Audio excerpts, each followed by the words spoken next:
Hazır Xorazmda 3 adam bo'lsa 3ning biri, 2 adam bo'lsa 2ning biri. Endi bir adam bo'lsa o'yda biri desa bir kattayib ketadi. Shunday bir ajoyib yigit. Yangi chiqib kelayotgan talant.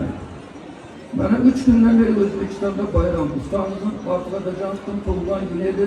Toshkentda 2 kun katta konsert bo'ldi. Bu yerlarda aynan qishloqlarimizdan bo'ldi. Tilmiga ham aytib yotibdi. Shu ustoning yo'lini bersin. O'zbekiston, Turkmaniston, Qoraqalpog'iston xalq artisti. Bizlarning urug'dan bir chiqsin, qishloqdan chiqib turibdi, urug'dan ham chiqsin deb turibman. Sening ham ishlaringga rivoj, elning nazaridan olma. Bugun bir chiroyli etib, sana nima aytib kerakmi desin. İşlerine rivoj. Zindani vurum, zindani vurum, işler bazar yutup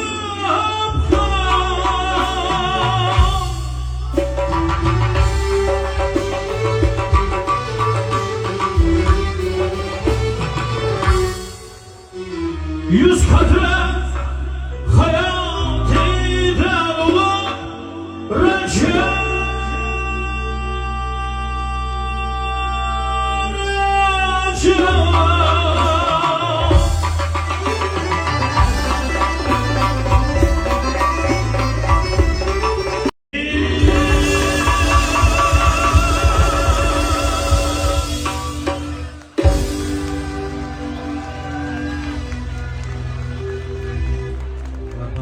Sağ olun, aman olun.